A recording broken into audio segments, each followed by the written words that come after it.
ब्रज की लता पता तोड़ना निषिद्ध है। भैया यहाँ बैठे श्रोता भी सुन लो, कुंज में आए हो, कोई अपराध न बन जाए कि कोई लता तोड़ दो कि हम यहाँ से और नोच के ले जाएं। अपराध है। कुछ लोग तो अब ऐसे हो गए हैं, कहीं तुलसी उनको दिख जाए फिर तो जैसे बकरी मुंह मारती है ऐसे। तुलसी खाना बहुत स्वास्थ्य के लिए लाभकारी है, सिखा दिया लोगों ने।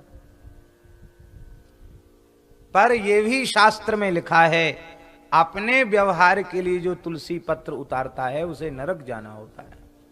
इसलिए भगवान की वस्तु है तुलसी, भगवान को निवेदित करो और निर्माल्य के रूप में तुलसी को ग्रहण करो। अपने लिए तुलसी उतारना भगवान के अतिरिक्त किसी देवता विशेष के लिए भी तुलसी उतारना मना है, क्योंकि तुलसी भगवान की प्रिया है, वो भगवान की सेवा की वस्तु है, किसी अन्य की सेवा की वस्तु नहीं है तुलसी। इसलिए निर्माल्य के रूप में बिल्वपत्र ले सकते हो, तुलसी ले सकते हो, पर सीधे सीधे हम भगवान को तो माने नहीं और खाने लग जाएं तो अपराध लगेगा। ध्रुव जी ने कहा जैसी हरी इच्छा। ध्रुव जी ने काल के सिर पर पैर रखा और विमान में विराजमान हो गए। ये है भागवत धर्म की महिमा, जो काल के सिर पर पैर रखकर भगवत धाम गए। ध्रुव जी के मन में आता था मेरी माता कहाँ होगी, उसी ने बचपन से मुझे भजन में लगाया। यहां मूल में भी ये संकेत है, तो भगवान के पार्षदों ने संकेत किया, हे ध्रुव जी, तुम्हारे जैसे भक्त को जन्म देने वाली माता पीछे कैसे रह सकती है।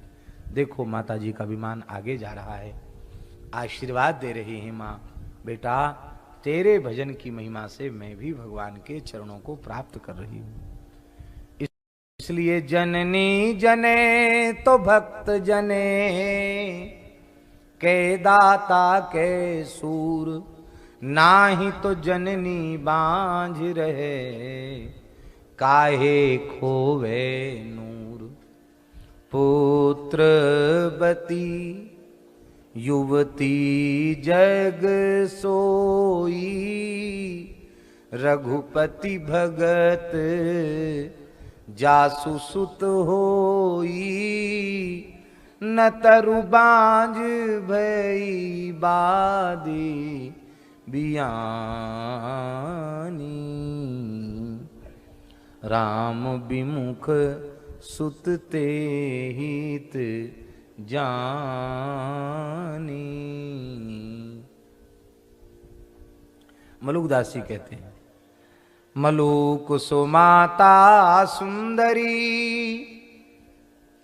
जहां भक्त अवतार, बिना भगत बांझे भई जन्मी खर कतवार। भक्त को जन्म न दिया तो गधों को पैदा किया। महात्मा तो महात्मा होते हैं, खरी जो मन में आती सो कह देते हैं।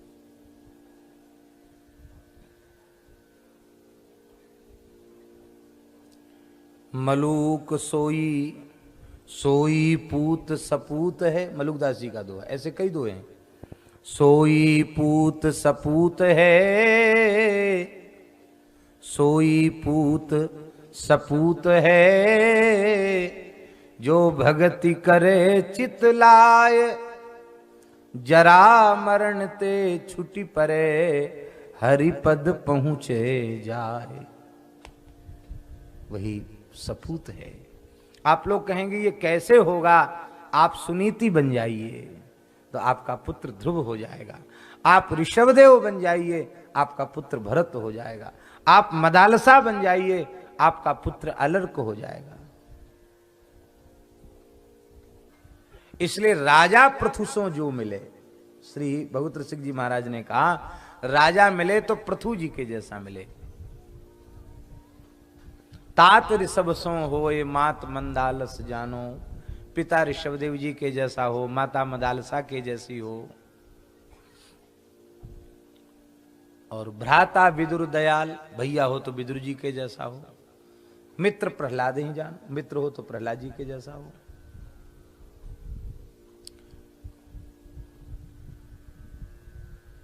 पुत्र कपिल सो होए, पुत्र कपिल जी के जैसा हो।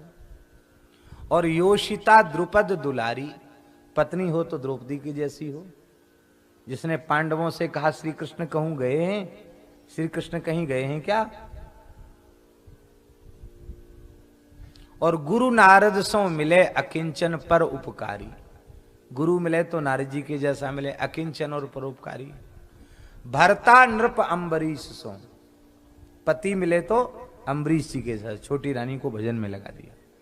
भरता नृप अम्बरीश सो, राजा पृथु सो जो मिले, भगवत भवनिधि उद्धरे, चिदानंद रस में झिले। यही है ना बाबा, भगवत भवनिधि उद्धरे, चिदानंद रस में झिले।